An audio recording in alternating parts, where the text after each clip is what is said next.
welcome back to the channel. I'm Hank Strange. This is StrangerPalooza, and today on the channel, I want to talk about 5 tough questions for van builders. So basically, in the few years that Lola and I have been doing this, living the van life, making all kinds of different videos, we've gotten some tough questions from you guys, and I want to pose 5 of them to a van builder. Joining me today is Nick Recchio. Good afternoon. Good afternoon. Good afternoon.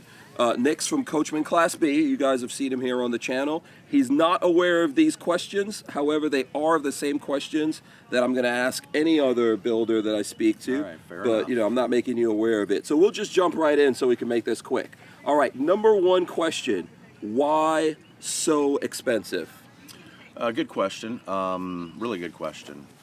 You know, today, I mean, if you would have read the news this morning, newspaper, local news, what would be the number 1 item of discussion, political, life, whatever?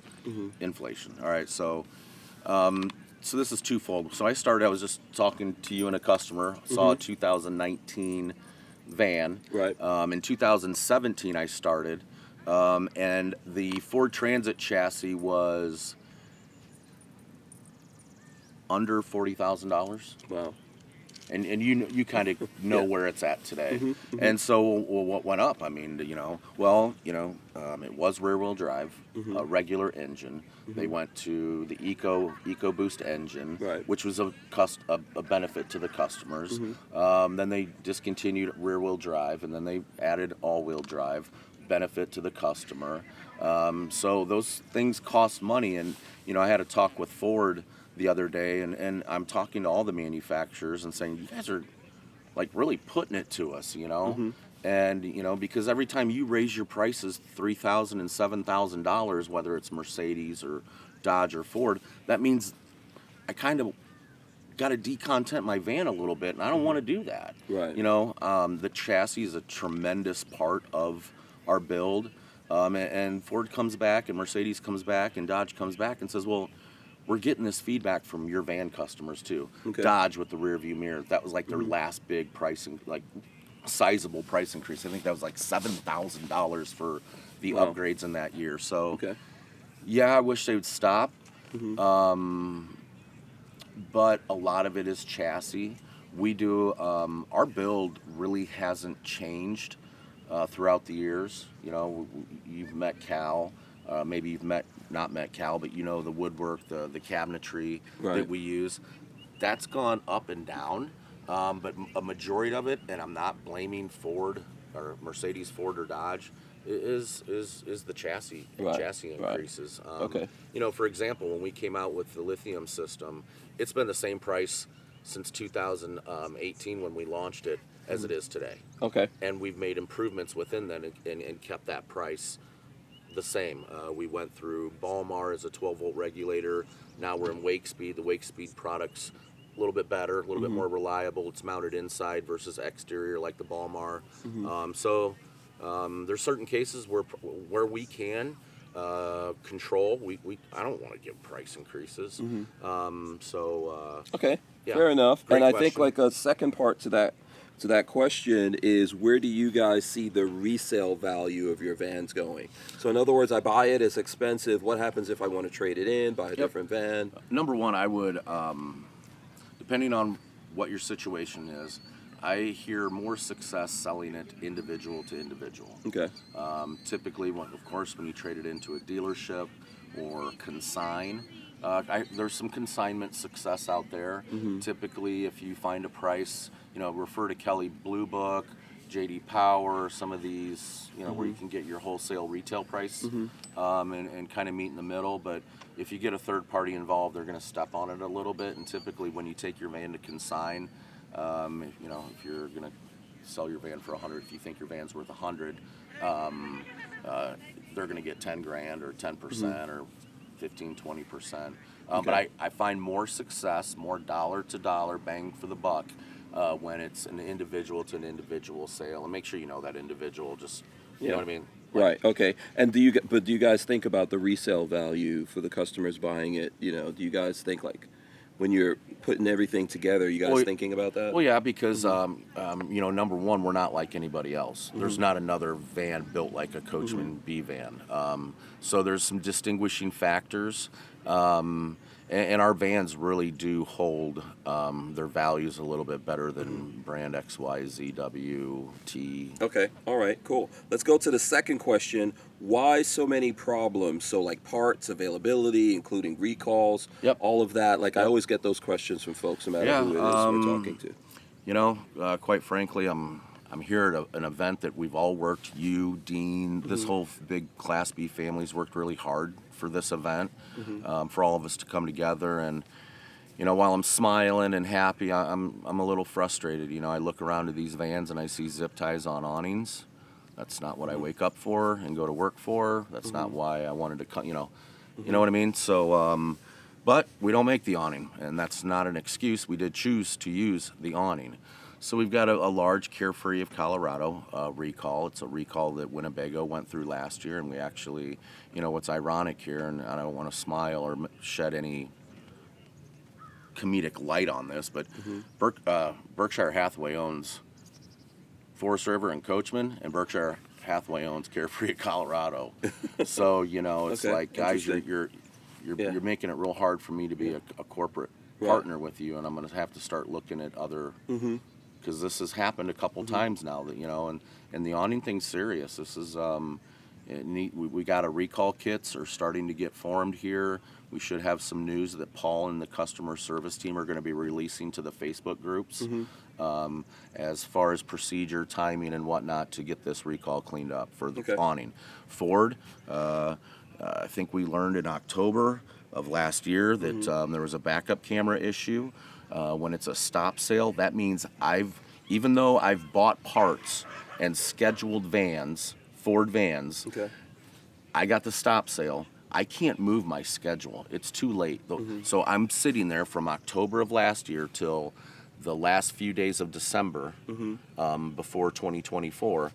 We're still building Beyonds, and they're stacking up everywhere. Wow. And I got no room. There's snow up in the Midwest. You know, so I could, you know, when a stop sale, I can't ship them until the 360 camera gets fixed. But you have no control over that. And I don't. I'm assuming that's NHTSA or some other. That's Ford. I mean, that's Ford. Okay. You know, they reached out to us, and so we got that fixed. And then within 30 days later, we just had a little run of, I think, 35 VINs that we had of the lack of a pinion lubrication in the pinion gear, and so that's 2 recalls within 60 days. Now the second one wasn't that bad, but the first one, the backup camera, was terrible. Right. And then we got a Mercedes recall right now and it's on us. And this one, I can point our finger at us. We made a mistake. Lines of communication could have been a little bit more clear with Mercedes. In 2019, they switched how they wired their electronic steering, and we were using that module, and if our wire would short out, it would short out the electric steering. Oh, wow. So we're taking care of that, obviously. There's a recall there. Parts kits are going out here next week, so that one's on me. But the other ones, I just had a customer complaining, what's up with all the Ford recalls? I'm doing everything I can. I was all over Ford from day one on that backup camera. I was like, I want them all here right now. And they're like, well, we can't. I was like, well, where are all these cameras going? And they're like, we got one supplier. I go, you don't have one supplier. There's got to be 2 suppliers for you guys. You should always have 2 suppliers. And they had a bunch of SUVs offline that needed this camera too. Okay. But I had already bought the vans and paid for them. These were waiting to get sold to dealers. So we got some cameras early and were able to get involved like we always do, and a little earlier. We got it fixed a little bit earlier. Okay, so, good. Good question. Good question. I understand that. Okay, so number 3, why don't you have better floor plans? That's a question I get from people, not specifically to you or anyone out there, but whenever I do a video, folks are like, well, why isn't there this floor plan or that floor plan? All right, so good question. I was talking to my plant about this the other day. Winnebago has, 4 floor plans? I think so. A couple rear baths. Yeah. A couple flip down in the back. Maybe 4 between Travato. I mean, that's all they build now, Yeah, maybe right? a little bit more. Okay, we can include Revel. Yeah, Let's include yeah. Revel. Yeah. So maybe they got 4 floor plans. And They're the yeah. number 2 builder, right? Right. Yeah. And they got some like National Park this floor plan or Lithium this floor plan, but it's the same floor plan, right? Okay. Pleasureway's got 2. I think 1, but I Okay. could be wrong. I'm pretty sure it's 1. Thor has got like 28. Wow. Okay. Because one thing, and I'm glad you brought this up, and if you don't mind me, I want to touch on for sure. this. Yeah. If you notice, I'm trying to let the people answer. That's one of the comments I get out there. Let the guy answer. Thor. Yeah. Everybody's a very, I'm not going to tear my competition down. I don't really play that game, but I want to explain something to everybody. So this is a Beyond, and the game, the game, I'm going to call it a game. Fine, I'll say it. The game that Thor plays, it's called cloning. So if you're Hank Strange RV and you're Lola Strange RV and you're on one side of Ocala and you're on the other side of Ocala, and you and I meet at an RV show before Hank, the owner of Hank Strange RV, and you sign up for Beyond, and Beyond's hitting home runs for you, right? Great customer base, dealing with Nick and his team, awesome. Products making us money, very successful relationship, extremely happy customers. Then I go, okay, you know what? Times are tough, or we want to be real greedy. Let's just call this a cruiser, and let's go sell it to Hank. And then Lola goes, what the heck? I just saw a video on Hank Strange RV, and we're it talking looks about territories here. Yeah, so, and it looked, Nick, it is exactly the same, except it's got a different sticker. It's got a different, sorry, you're going to be competing against me. So Thor started with 8 brands, I think, ballpark, and they just clone them. And it's one thing's on one side of the town and one thing's on the other. Because they can't have 2 dealers. I can't have 2 Beyond dealers in the Ocala area. It's just territory. So Right. sorry to go off on that tangent. No, I think it's a good thing to explain to people. Forest River does do cloning, but it's more in their towables. There's a brand, Sandpiper and Sierra, built out of the same plant. I've always knocked them on it. I just don't think it's right. You should be able to stand alone on one brand in a market. But just to let the customers know, that some of that stuff goes on. I think so. Okay, so number 4 question is, why isn't the van I want available right now? So, what people are talking about there is, even though right now it's a buyer's market and you would think there's a lot of vans out there, even prices are coming down. How is it at this stage of the market there's still issues getting the specific vans that people want? Well, the market's still good. Okay. We just had our second best January since I've been at Coachmen. Wow. Really? And we just finished last month, and we just had our second best February. Wow. So, and I call this, and people are going to wonder, why are you guys still, why aren't you seeing pumping the brakes? We did see some pumping the brakes in September, October, November, and December last year. January, outside of the Tampa show, which was remarkable, spent some time with you folks there. Yep. We were 3 shy of last year's numbers, 2022's numbers. That was 19. We did 16. The following week, we wrapped up about 6 more deals between General and Sunshine. But January was quiet outside of Tampa.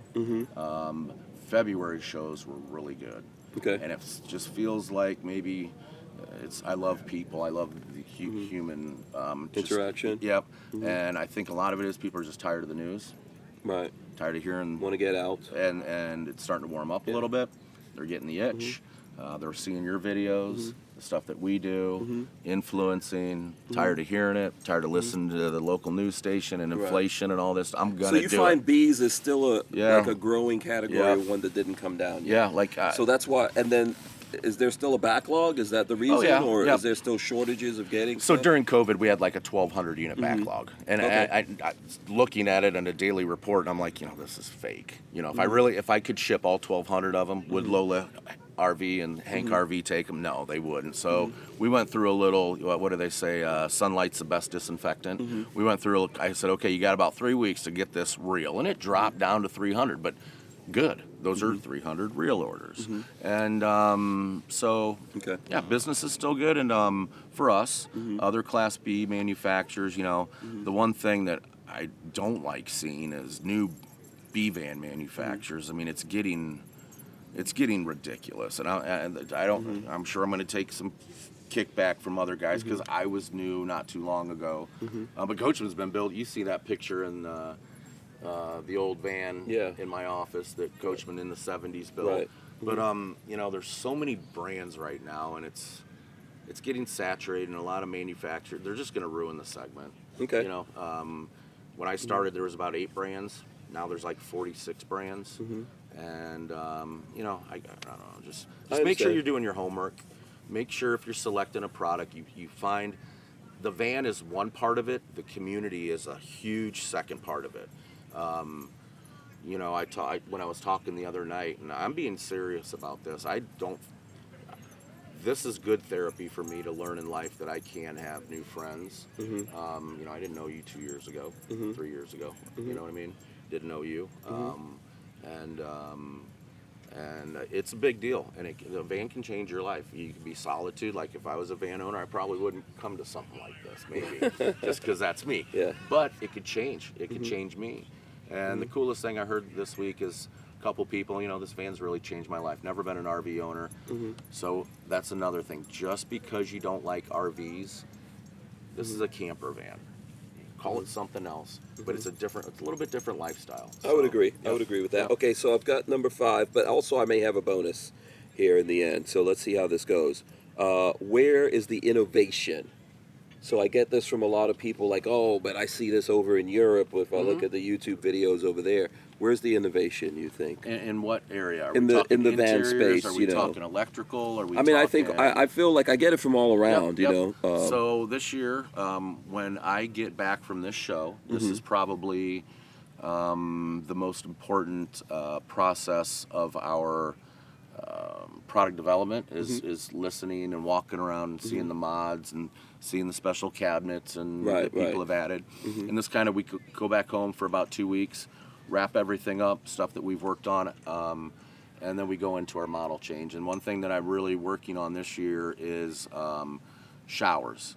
And you know, showers are unique because everybody's got a different size. And everybody's got a different preference to their shower. And I shower different than my wife of 13 years. And I don't put stuff where, you know, so, and you're in a van and it's a little bit more confined space. I do like the showers with the internal dividers.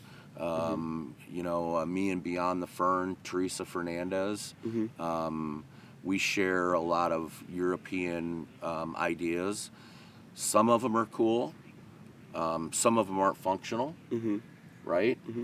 European camping's a little bit different than American camping. You know, and a lot of the European vans, the LP tanks are little 30-pounders that they go in the back underneath the couch or underneath the fixed bed. Okay. Americans Different rules. would kind of like, I'm not afraid of LP, but I certainly don't want to lay on top of one. You know what I mean? It's nice. It's okay to have one underneath the chassis floor, but so yeah, there is innovation. Like, you know, Europe does a lot of. I don't like the radius doors. I think that's getting old. That's just me. I am going to be coming out with a European interior. Okay. And if can I go on? Yeah, about this? absolutely. Okay, yeah. So. Yep. This is along the line of innovation. So I mentioned earlier in one of your questions that Winnebago or Thor's number 1 or number 2. Thor's number 1 in the industry, Winnebago's number 2. We bounce back and forth as number 3 or 4 with Rev Midwest. And you know my team. You know where we're located. Kind of good old country, old school. Well, our interiors are phenomenal. They're not modern by any means. They're more shaker style, right? Is that fair? Yep. Yep. And it's a safe play, right? There's a great story behind the cabinetry, how it's built, who's it built by, that it's unique. I'll put this cabinetry up against any motorhome above $500,000 up there. Okay, I mean, I got no problem saying it. I'll do a contest, whatever you. My guys, we pay good money for that, and it lasts. Right. We got a van here that's switched out to 200,000 miles. I was in it the other day. Good cabinets. Yeah, I mean, still I would agree good so cabinets. far as my cabinets. Yep. Yeah. So, but if we can, and I touched on earlier that there's no other Coachmen B van. Nobody else is building it like we do. We got a unique story. It works. It's sensible. It's high value, meaning we're right there with everybody else. But I think we check about 10 more boxes on high value items, and if anything, I should give a price increase in my opinion. Okay. if we're talking about wire prices. I'm going to stay out of that one. Well, let me keep going. So, Uh-huh. if we are at number 3 or 4 playing against Thor and Winnebago, Thor and Winnebago are very European influences on the inside, radius cabinets, but they're paper styles. So they're thin pieces of wood with some kind of wood core in the middle, and it's paper, like a laminate paper, not a laminate like a Formica or a HPL. So you got to know your kind of what's behind. So anyway, why don't we play with their game? If we're hanging in there, being unique, why don't we offer? We want to broaden our customer base, so we're going to be offering an HPL interior. Okay. And European. We're not going to go radius doors. We're going to go flat doors, some contrasting. So I'm very excited for that. Okay. It'll be a birch inner ply, like a 6-ply, 9-ply. We're going to see that in our adventure van that we're going to be coming out with here in the next while here. We can elaborate a little bit on that, but just giving some options. And I always said, when if you give the customer options, they're always getting the benefit of that. Right. And to go back to your floor plan, well, I never really answered your floor plan question. So we do have a lot of floor plans. And I had a dealer go, Nick, Winnebago has like 3 floor plans. You got like 9. He goes, I go, my guys are good. Some travel trailer divisions at Forest River have 42 floor plans on a brochure. Right. Like mine. Yeah.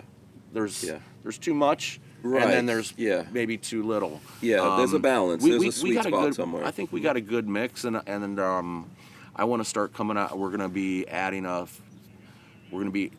floor plan to Galleria, and when I say this stuff, it's not tomorrow or next week. It's 6 months. Like, to do a van right, no matter how long you've been around, at least for me and my small team, it takes 6 months to 8 months to do it right.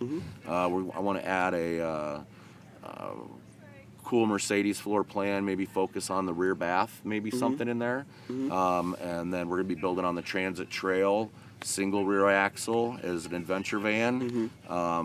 That product name's going to be called Salient. I just got approved, trademarked. Okay, cool. And we're going to do something that we haven't done before. Is I'm going to try to build a 170 and call it Salient. That'd be an adventure van, single rear axle, and a Transit.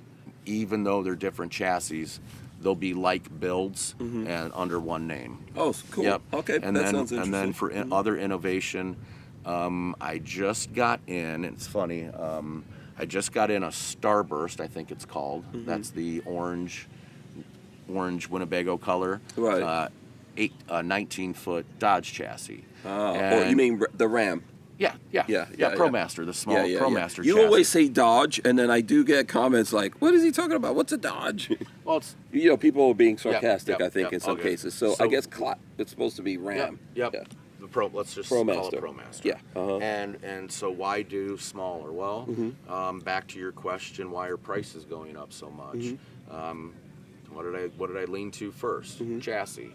So if you cut the chassis size down, you can cut the price down. We don't have anything that small. I don't know if I want to build on a 144. They're just everywhere. Okay, like the Sprinter 144. Yeah. But innovation.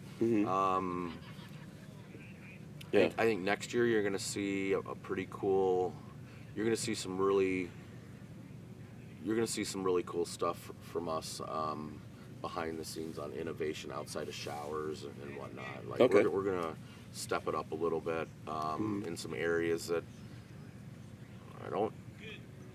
I really wanted to be positive that I needed to spend time in and wait, and I didn't want to waste my people's time. Okay. And there's a lot of adventure vans out there, and I just think it can be done better. Okay. And I'm probably gonna rue the day I ever just said that. But I guarantee you, I will test it to the best of my abilities. I got you, who is, and both of you, for your time, you spent more time at the Overland shows than any customer or anybody that I know. I speak of this Peter gentleman. He's really helping me, and he's helping me not to give up. I talked to you about the story about the weight situation. Right. And I just said, and I got notebooks, and I'm thousands of videos. My phone I can't even find my daughter's picture because it's all vans and doing the right homework and wanting to be a little bit different. and being, I don't need to be a $300,000 van. There doesn't need to be any more $300,000 off-road. I think that's the problem Vans. that space is seeing. But Yep. I don't want to interject too much into that. Here's my bonus thing, which is somewhere along the lines of where we're going. How much time do you spend looking at the competition? A lot. A lot? A lot. Our relationship helps me out a lot. I get to, you know, I don't watch our videos as much as I used to. Right. But the comments is where I go to. You really get to see some really good ideas, feedback. You know, 90%, 95% on your channel. I would even say 97% is all positive. I would say, I would agree. Regardless of the brand, whether you're Winnebago, whatever. I mean, there's some people chirping silly stuff, but so I get to see it there. Events like this takes priority for me when going to the design board over competition. Because I'm around, there's 100. You see what people have done with your stuff. Yeah, and I mean, they just come up and say, hey, look what I did. Look, what about this? Have you thought about this? Yeah, wink, wink, nudge, nudge. And I don't pay anyone. I mean, this is right. You had to He's pay a to come genuine here. enthusiast. Yeah. And you know what's funny is this is the first year, and I've been talking about this. You know, typically RVIA or RVIA, I think, you know, broke it down. Okay. We guesstimate that a customer is trading, this is pre-COVID, trading in their typical RV, non-Class B, every 3 to 5 years. Okay. Makes sense. So, right? So we don't get a lot of people buying their, I mean, it's a little bit more expensive than a $30,000 to $150,000 or $50,000 or a $75,000 fifth wheel or travel trailer. So, you know, this year was one of the first years at this event where we had like 3 or 4 people coming and saying, hey, we're trading up. And with some of the latest features and things that we've done. So that's nice to see. Yeah. So, okay. Yeah, and we want to keep it in the family. You know, we lost, I call him Echo Steve. He's the only one that we'll let come here. He came here last year and we made him move his Echo just a little bit on the outside. But he was a customer of ours. Life changed, grandkids grew up, loved RVing. I'm gonna support that 100% because I camped with my grandfather, and that's what we're here for. You know, and touching on that, you know, finally with these pop tops, I'm seeing some we had kids here for I've not seen young kids here. Yeah. I want to see that. That's awesome. And a perfect example to go back to question number 1. We had a customer that sold his somebody 10 minutes away in North Carolina, his old van. He's going to buy a different brand, but the condition was that she would have his space to come here, and she brought her kids, the gal from North Carolina, and so you know, really cool, really cool. Yeah. But that was a one-to-one sale, and it worked out great for everybody. Referring back to something you asked earlier. Yeah. But no, that's we got some tricks up our sleeves. Competition's getting real tight. It's certainly not market conditions of what it was yesterday. And I was talking to a dealer, and it just seems like everybody's, I don't know, like COVID was only 2 years of our lives, guys, and you're gonna have to work. Like, work is a 4-letter word sometimes. Okay? And we've got to get back to 2019 and 2020 thinking, and there's a lot of people just... Yeah, and we got to build. Yeah. People came to you during COVID. You got to, you know, now we got to... You got to get out. You got to get out. Yeah. We got to... And we're to a point right now where I think we got the team. I've talked to you about some additions that we've made with engineering and seeing some of the, you know, and some of the background where we're going there. We got to pounce, and we're doing it right. It's evident we're doing something right here, and you know, just blessed. This is super cool. A lot of strangers coming together over a van, you know. So that's how it goes. All right, awesome. That was pretty good. What do you feel? Was it too tough for you? No. Yeah. No, and you know what? Yesterday I had a ball with you guys, just getting off the beaten path and checking out that Cybertruck thing. It's a crazy world. Yeah, absolutely. The world's changing fast. Yep. And I think the reason why I decided to do this is I think that I would like to encourage manufacturers to listen to folks, but also I want to show people that manufacturers are listening. Yeah. Right? And the people who are like brave enough to go through this without knowing what I'm going to ask and all that kind of stuff will realize that you guys are listening, and then you see it in the product that comes out. So I've been on both sides of the fence, towable and motorized. There's a lot less customer feedback on the towable side. Okay. Class B customers are unique. They will come right up to you and tell you what they think. So if you're going to get in the Class B business, be prepared for feedback and be prepared to make sure you handle it the right way. There's no negative feedback, in my opinion. It's just, it's a great opportunity to get all these different opinions, and quite frankly, I wish I could hire some of my customers. They'd make us better, but, working on it. Yeah, working on it. All right, awesome. So thanks, guys. We'll see you on the next one. Leave your comments and more questions and things like that. Let me know if you want a different question put in here, or that since we've covered these things. But I appreciate you taking the time, Nick. All good. Thank you. We are out of here. Everybody. Okay, Appreciate and it so much. yes, and thanks to Lola on the camera. We're out of here. We'll see you. Peace.